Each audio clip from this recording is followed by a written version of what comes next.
mummies. The very name sends shivers down the spine and ignites the imagination. But what exactly are these mysterious beings that have captured the attention of the world? The answer lies in the desolate desert of Nazca, Peru, where a startling discovery was made that has left scientists and researchers scratching their heads in disbelief. In 2017, a team of archaeologists stumbled upon a series of mummified remains buried deep within the sandy soil of Nazca. What made these mummies so unique was not their age or preservation, but rather their otherworldly appearance. With elongated skulls, large eye sockets, and three-fingered hands, these mummies bore a striking resemblance to the classic image of an alien being. Speculation ran rampant as news of the discovery spread like wildfire across the globe. Were these mummies evidence of extraterrestrial life visiting Earth in ancient times? Or were they simply a product of human manipulation, created to deceive and confuse future generations? As more research was conducted on the mummies, a surprising twist emerged. Carbon dating revealed that these beings were not thousands of years old as initially thought, but rather only a few hundred years old. This raised even more questions about their origins and purpose. Further analysis of the mummy's DNA yielded even more perplexing results.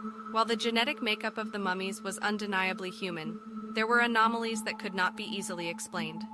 Some researchers suggested that these beings may have been the result of genetic experimentation or mutation, while others clung to the belief that they were indeed extraterrestrial in nature. As the debate raged on, the mummies were eventually transported to Mexico for further study and analysis. Here, they were subjected to a battery of tests and examinations in an attempt to unlock the secrets of their existence. One of the most intriguing findings to come out of the Mexican research was the presence of a strange metallic implant embedded in one of the mummy's skulls. This implant, made of an unknown material not found on Earth, further fueled the speculation that these beings were not of this world. Despite the mounting evidence pointing to the extraterrestrial origins of the mummies, skeptics remained unconvinced. They argued that the mummies could be nothing more than an elaborate hoax, designed to deceive and manipulate the public for unknown reasons.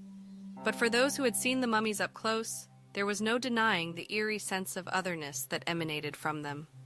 Their strange features and enigmatic expressions seemed to hint at a deeper truth that lay just beyond the reach of human understanding.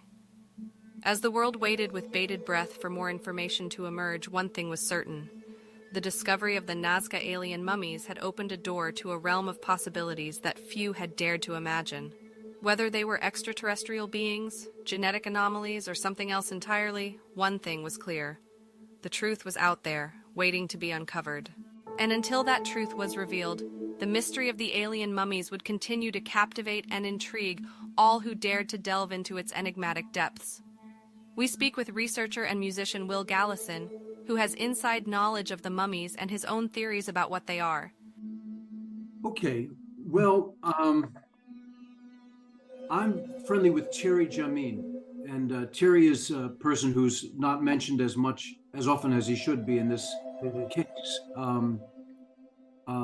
Thierry was the one who received the mummies in 2016 from a tomb robber who's known as Mario, not his real name, but that's his pseudonym, and his real name is known. It's not mysterious who he is.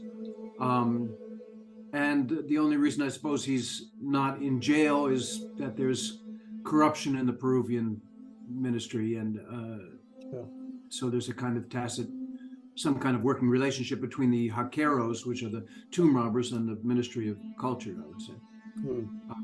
That said, the Ministry of Culture is not entirely corrupt, and they do take very seriously, at least ostensibly, when people take these any kind of Peruvian patrimony, artifacts, etc., outside of the country, which is what Jaime did.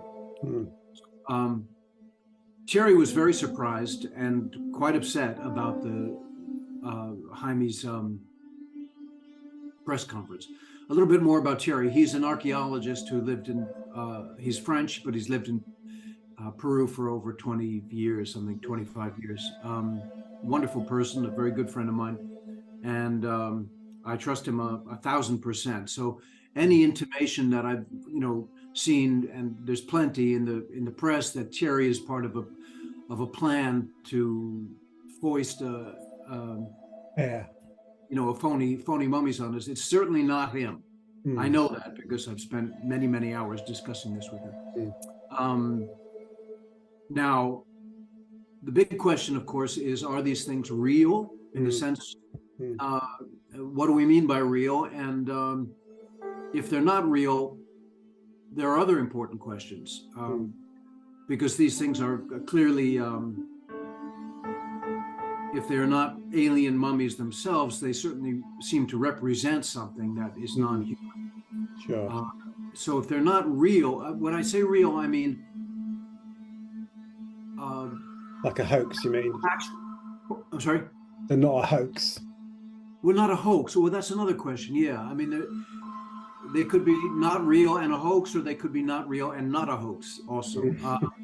But real, by real, I mean that there are the authentic, unaltered remains of a once living creature that looked basically like they do. Now, in some of the actual mummies, they have found alterations, which nobody denies, and Thierry is not denying it either. They found one bone in the arm of one of the mummies that clearly was not the organic bone that was there. So that raises the question: is the rest of it fake? Obviously, most of the mummies seem to have skeletons that are intact and consistent, self-consistent with each other. The real question for me, and I was a proponent of the reality of these things for many years, because I had seen them up close and I knew the context, and it seemed like, and then of course there were all this battery of tests which showed that they were 1,000 years old. I'm talking about the small mummies now. Sure. And the DNA tests were very compelling. That said that they were very remote from human beings, more remote than a fungus or a bacteria in many ways. And so that implied that there's something extremely foreign to us, and it certainly would imply that they're not made out of bones that are familiar to us. But my thinking started changing when I looked at a paper. Actually, it's a funny story how my thinking originally started to change. The theory came up that the skulls of these things. Now I have a reproduction of the skull. Brilliant. Yeah. Right. This is a plastic model made from the 3D tomography, the CAT scan. It's actually fashioned with a 3D printer directly from that data. So there's no interpretation here. This is this is exactly size and the shape. It's not superb resolution, but that you get a sense of it there. Brilliant. Thank you. And my thinking shifted when I was up in a friend's house in the country, north of New York, and I saw a deer skull on the mantle. And the back of that deer skull, to my mind, resembled the front of this skull. And I thought, oh, wow. Because the theory had been floated. The biggest question when you confront this mystery from a scientific point of view or an anatomical point of view is, where do they get the skull? I mean, if that skull doesn't belong to any creature, you can't fabricate a skull. You can't carve it out of bone, right? You can't 3D print it out of bone or mold it out of bone. So how in the world did they come up? Where did the skull come from? Well, it turns out that this skull does resemble quite closely the brain case of a llama skull. Oh, wow. Of course, the llama skull has a jaw structure that comes down here, and it has a ridge on the top, and it has a lot of features that this one doesn't have, but they're mostly features that could be removed, in which case that could have been either by natural decomposition or by purposefully removed from the skull. I didn't take that argument very seriously because I hadn't really looked into it. When I saw that deer skull, it struck me, wow, that kind of, wow. And then I looked into it more carefully, and it turns out there was a paper done by a colleague of Thierry, a friend of Thierry, who was very much part of the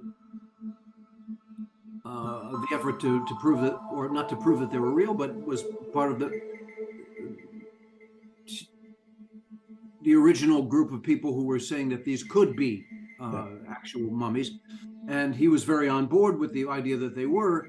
But then he finally wrote a paper with two other people in a Greek, it's a peer-reviewed scientific journal, and it compares the small skulls to a kind of alpaca skull, a llama skull, and it's a remarkable similarity.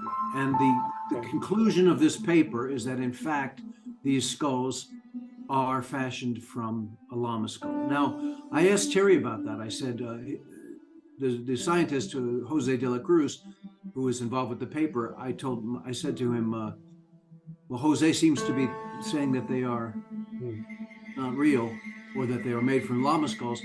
And Terry said that he had spoken to, I mean, it has one step of ambiguity after the next. He said that he spoke to de la Cruz and Jose, and that he said that the paper was more conclusive about them being made from llama skulls than he personally felt. He wrote the paper with two other people, and there was some discussion, some disagreement, but they ended up going with the conclusion. Not the actual conclusion of the paper is couched in some ambiguity. It says they appear to be made from llama skulls. You would think it would be cut and dried. I mean, you'd think like, how? But in fact, strangely enough, this thing just seems to give one mystery after the other. But these would still be 1,000-year-old llama skulls. But there's no question that all the components, everywhere that they took a sample on any of these small bodies, turned out to be from 800 to 1,200 years old, so roughly 1,000 years old. So then that begs the question: why was it the Incans? Why would they go to the trouble of creating? Well, there's given that if they are not in fact authentic, and I'm not entirely signed off on that conclusion, because there are some actual differences between llama skulls and these little skulls that are hard to reconcile, that don't seem to be material removed, but in fact seems to be material that's not on the llama skull but does exist in the skull. So what's going on? We have the ultimate question will be in the DNA when they take a piece of the skull and put it through DNA tests. I don't think they've taken tissue from the skull, and then it would show up llama if it was from a llama. Yeah, okay. And I should add that the real update is that there seems to be real interest of some people that I can't name, but very, very respectable journalists who seem to have located a person who's willing to finance DNA tests, a real battery of tests that will be outside of anybody who has an interest in these things being real, like Gaia Jaime Maussan, for whom it's a meal ticket, right? And also outside of the purview of people who instinctively reject the authenticity because they're scientists and aliens don't exist. If you see what I'm saying. Yeah, okay. I mean, most scientists are inclined to deny that these things are real because it's too fantastic a story. Anyway, so we need somebody very neutral, and I think we found that, but that's news for a future date. Yeah, sure. Getting back to where were we? Llama skulls. Yeah, so if these are 1,000-year-old. Yeah, the question comes up. Okay, let's say they were manufactured, because clearly if it's a llama skull, it's not sitting on top of a llama, it's sitting on something that made to look like a humanoid of some sort. Yes, it looks like this. That's the rest of the body, missing a few pieces. Yeah, it's very humanoid looking, so it was obviously put together. Now the question, as you mentioned, was it put together in 2015 and sold to, well, it wasn't sold to Terry, and given to Mario to try to sell on the market, or was it made 1,000 years ago? And if it was made 1,000 years ago, that raises some real questions. Why in the world would ancient people make a body that looks like this with an alien, a head that looks very much like E.T. from the Spielberg movie, I mean, not to say that E.T.'s, Spielberg's E.T. was an accurate representation of a real ET, although who knows.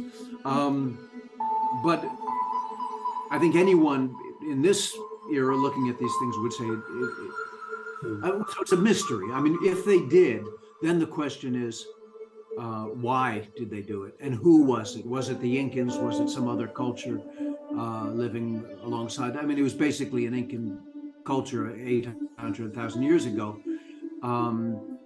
So why in the world would they make something like that? And is it possible they made it to look like something that they had actually come across and perhaps revered? Yeah, something they venerated.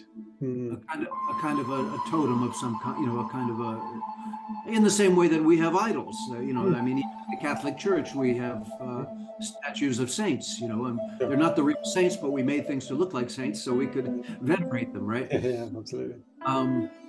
Now, those are big questions. Obviously, the biggest question is, are they real? And I think that the test that needs to be made, since the skull is the one thing that seems to really resemble, very overtly resemble something else, a llama skull, the short answer is to get a DNA test very specifically, very carefully, specifically designed to find out if there is any llama DNA in that skull. And if there is, okay, we're on to question number 2, which is why, who, and where made these things. Now, I'm very fascinated by, I was really invested in these things being real. I went to Peru twice. I was down there actually not long ago and saw some additional mummies, which are not really known and I can't discuss very much about. But similar family, very obviously the same type of creature or the same type of manufactured object. And so I was very invested and very certain, because I took these DNA tests at face value. I said, well, if the DNA test says not human and it doesn't match with the llama, well, I've always heard that's how people go to prison, right? With a lot of crude, there's no question that those people are human, but they nail it down to the individual. So I had great respect for DNA tests, but when I read this paper quite recently, I started questioning, is it possible that these tests were not done correctly, or they were skewed by the predisposition of Gaia and Maussan, who obviously want these things to be real? Did they choose certain data that they liked and reject other certain data that they didn't like? I don't know, but Maussan is not a paragon of integrity in some ways. No, I understand that, and it needs to be an independent test, like you said. People outside of it who are not invested in it and not set to gain from it, I guess. Exactly right, and we're not predisposed to one. So, but then as far as the other question, I'm very much tending towards the idea that these are ancient for many reasons. One is, well, of course, if they're not ancient, then somebody found a bunch of ancient llama skulls, perhaps in some kind of cemetery where people bury, like a pet cemetery where people buried their llamas, or an agricultural place where people put their dead llamas. And they found a bunch of them, and then they found a bunch of other bones. Perhaps, the body, is this made from human bones? Are these long bones? Because they have to come from something. Obviously, if this was from a human, it would be a very tiny human. It would be an infant, wouldn't it? And the ribs and the spine, I've spoken to a paleontologist who studies these things, and he says the spine is not a human spine. The ribs are not human ribs, etc. The pelvis would be the second thing that I would examine, because it looks basically like a human pelvis, but actually most mammalian pelvises kind of look that way, right? But let's say that let's say the rest of the bones are generally from infant humans. It is possible that somebody found a graveyard where infant humans were buried. It's a macabre thought to think of them taking these mummies, chopping them up, tearing them to pieces, taking all the bones, and sticking them together with super glue or whatever to look like an ancient mummy.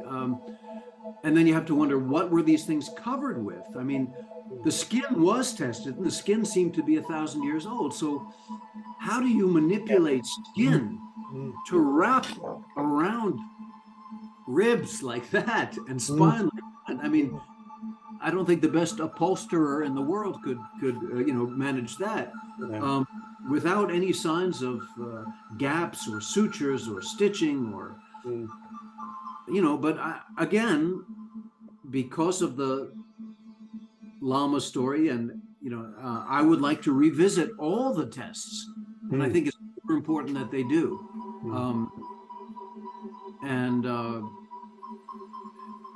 But looking at it again, besides for the actual scientific biological, just from a practical anthropological view, there are, or even let's say a forensic point of view, when you think of it, if you imagine the scenario that a tomb robber found a bunch of llama skulls, which is not unthinkable, and found a bunch of infant human skulls, which is not unthinkable, and that same person had the nutty idea to take the llama skull, remove the jaw, shave this off and that off, and polish this, and and turn it around and make it look like a humanoid face, and stick it on a body made out of the bones of which is certainly not the shape of a human infant, and then somehow cover it with skin. Does that make any sense? And then here's where it doesn't make any sense to me. Not that nobody could do that. People are capable of anything. There are eggs in these things. When you x-ray them, you find eggs. But if you didn't x-ray them, you wouldn't find eggs, right? Now, I must say, it doesn't really correspond to what a wild thing to do. Why put these are apparently 1,000-year-old eggs of some kind of creature.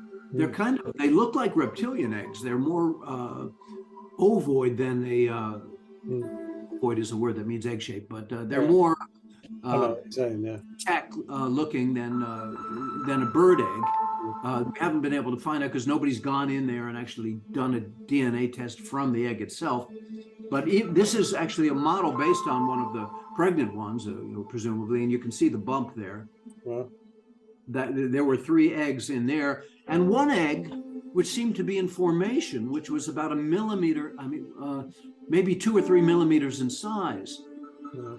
That's like going from somebody trying to make some money to somebody who's maniacally obsessed with fooling the world, right? Because those eggs would not have ever been seen if the thing hadn't been x-rayed. So if you're, let's say, a guy in 2015 or 2000 or 1990 or whenever, who decides to make a bunch of phony aliens. Now, I think it would be safe to say that these weren't made in 1930 or 1920 because they resemble aliens. If they were made in modern times, somebody was trying to make something that looked like an alien, right? Wouldn't you say? Yeah, absolutely, yeah. And so, when did aliens actually come on the scene as identifiable beings? We're really talking about the 1990s, even the 50s. They didn't really have.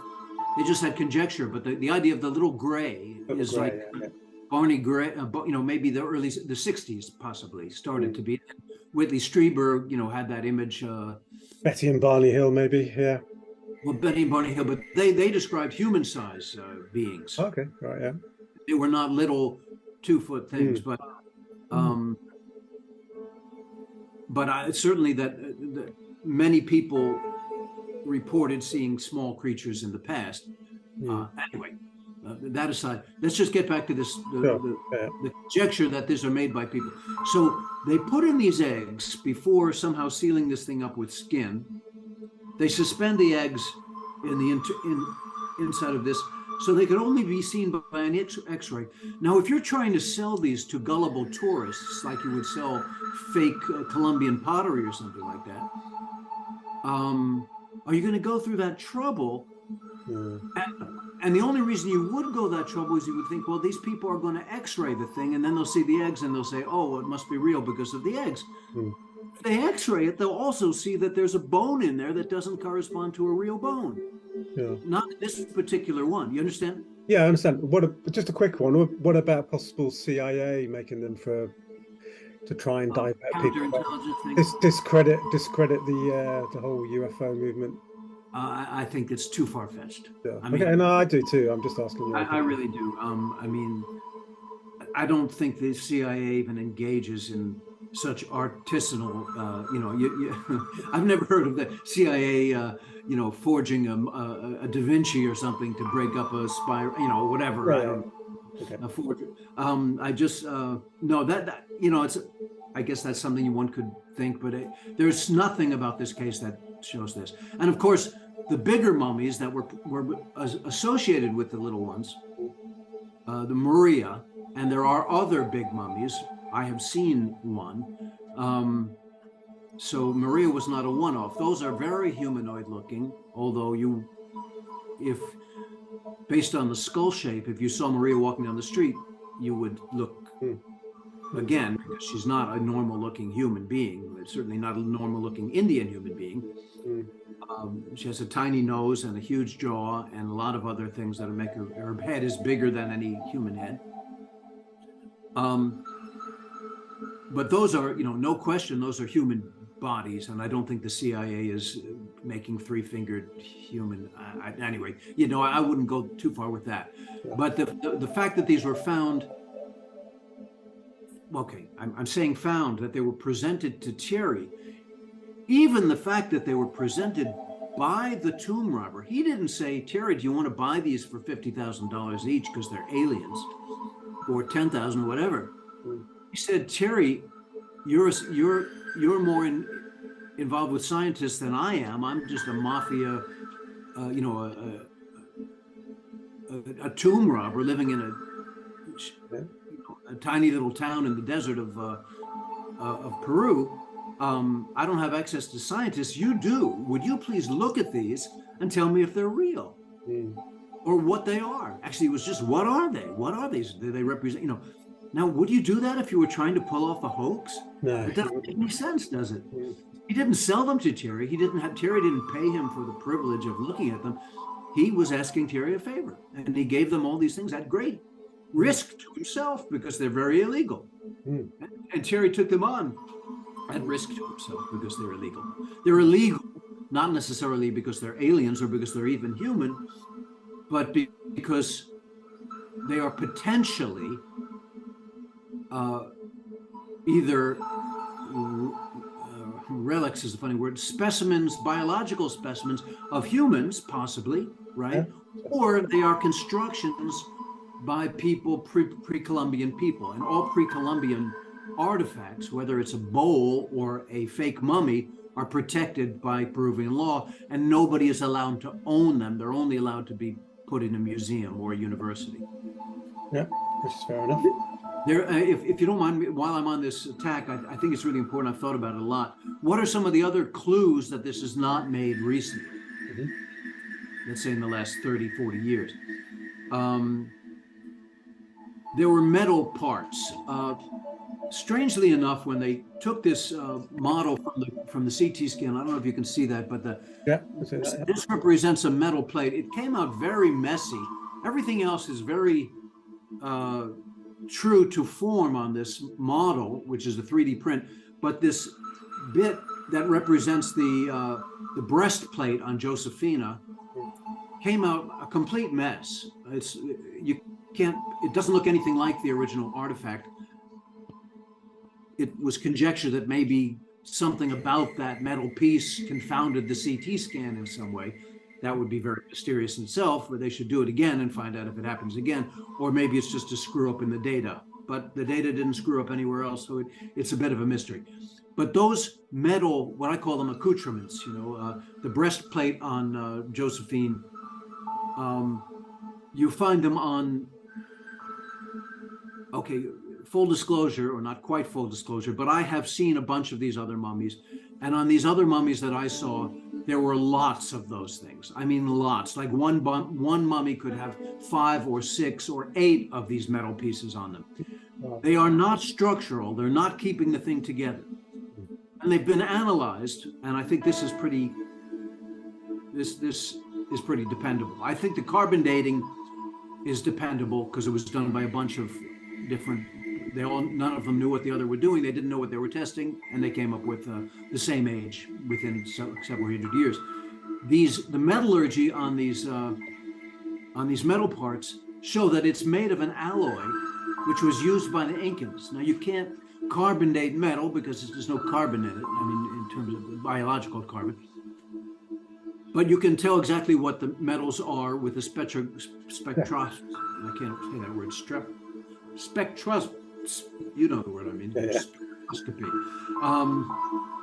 And they found out that they were made of a mixture of copper and silver, I believe.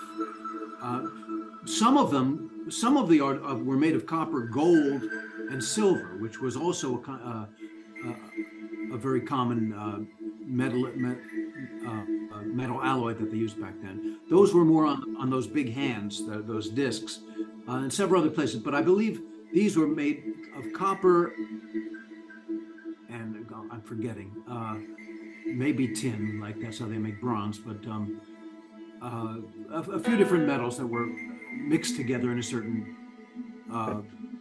proportion to become this metal. Now, that would be an extraordinarily time-consuming and expensive thing.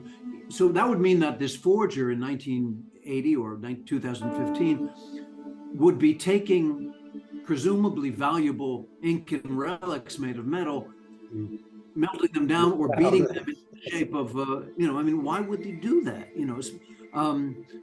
Again, only reason to do that and not using, some siding from your, from the garage would be because you would assume that somebody would put it through a spectrograph and find out what so that's far-fetched too, isn't it?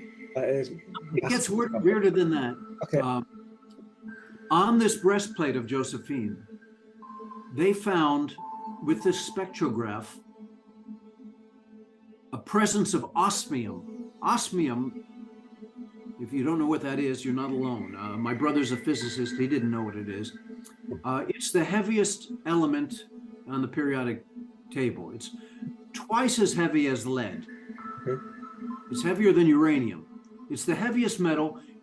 It's the rarest metal on Earth, and it's the most expensive metal on Earth. Yeah. Now, you would think, why in the world would they put the most expensive metal on Earth on a piece of metal that's covered up with white powder on a mummy that they're selling for a few $1,000s? I happen to know that the going price on these things is around $10,000, which is, which is kind of a random price. I mean, if they're a real alien artifact, they could go for 100,000 or 1,000,000, right? I mean, a dinosaur bone goes for more. A complete dinosaur skeleton would be much more than that, and these are much more exotic than a dinosaur skeleton. Why, if you're making something and selling it for some number of thousands of dollars, would you put in an extremely expensive metal? Now, I looked up osmium because this was a real shocker, and there's no question that it's in the signature of the spectrograph. And I found out that osmium is sometimes found as a contaminant in copper ore. Now, I don't know whether it makes it into the copper when they make copper wire out of it, whether there's a bit of osmium because it was in the ore, but it's a contaminant of the ore. So I thought, okay, and it does occur in South America, so maybe this is a contamination that just happens to be in this piece of.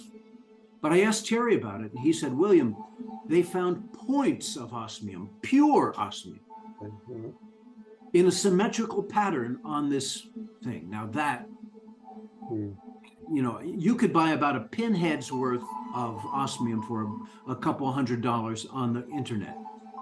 But that doesn't fit into the scenario of a modern forgery. So no.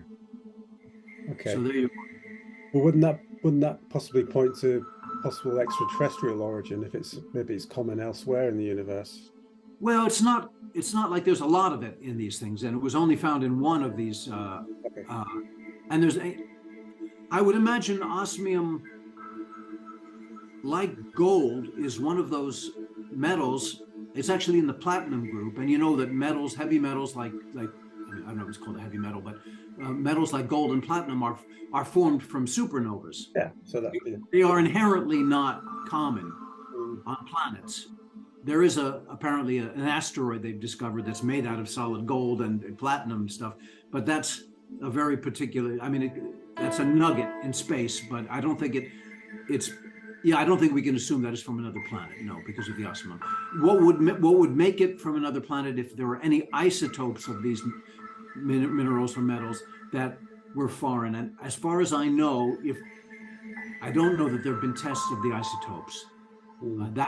That would indicate it's from an extraterrestrial. But I will tell you, I never, even when I thought these things were not human and naturally occurring, I did not think that they flew down in a saucer and landed on Earth recently, or even 1,000 years ago, because and there's another thing, according to some of the doctors that examined these things, the leg bones, the long bones on these things were suffering from osteoporosis. Now that's very interesting because children don't develop osteoporosis. I mean, I looked that up too. It's extraordinarily rare. And these doctors were saying, yeah, these are real bones. They even have osteoporosis, you know. So, so it would seem to me that these creatures, if they did exist, or even if the leg bones are from an anomalous creature, they were suffering. They were not, you know, pristine and, you know, like they lived a hard life, let's say. Sure. Okay, so where are we up to? On the balance of probabilities, they're probably 1,000 years old. I think we can say with assurance that they're 1,000 years old. I mean that the parts are 1,000 years old. 1,000. Probability right now, to me, could be proved wrong, is that they were constructed, if they were constructed 1,000 years ago. And okay, and then I guess my last question, because we're kind of running out of time, is for what purpose then, if the Incans constructed them for veneration, why in this image? Precisely. Yeah. And why would they be associated then with these? Because if they are genuine, in the sense that they are genuine artifacts, and they're found with these human-looking mummies, which are 2,000 years old, by the way, now we're talking about something strange indeed. I mean, can you imagine finding a cemetery that, I mean, maybe in Europe there are some cemeteries that have been used continuously for 1,000 years, but it's hard to imagine the same facility being used. So it's really a mystery. Now, the simplest answer is that they are modern fakes, because then that disposes of all the other questions. But again, to my mind, the evidence suggests otherwise. So there's still a small possibility that they could be extraterrestrial, but extraterrestrial or something that evolved on Earth from even before humans, let's say. So there could be it could be some sort of remnants of an ancient civilization, maybe. Indeed. I can tell you a funny story. Do we have time for a quick? We've got 3 minutes. Okay. I took this model that I have to Contact in the Desert, which was one of the big UFO conference. And I met a woman there who claims, she's with an organization which claims to be in contact with aliens. And, you know, many people would say, well, that's nonsense, but let's just say that I found her credible. And since I am 100% sure that aliens exist, it's not impossible that there are people that communicate with them. I showed her this model, and without blinking an eye, she said, "Oh, I know what they are. Those are the that's a Montauk, I said, a Montauk, like the Montauk Project. Well, the Montauk Project is known, but it's a town in Long Island, at the very end of Long Island, New York State, which is named after the Montauk Indians. I said, like the Montauk Indians. And she said, the Montauk Indians named their people after these beings. And she went on to tell me all about these things without batting an eye. And the other 5 people in her group were just sitting there nodding like this, like, yep, yep. They weren't saying, what are you talking about?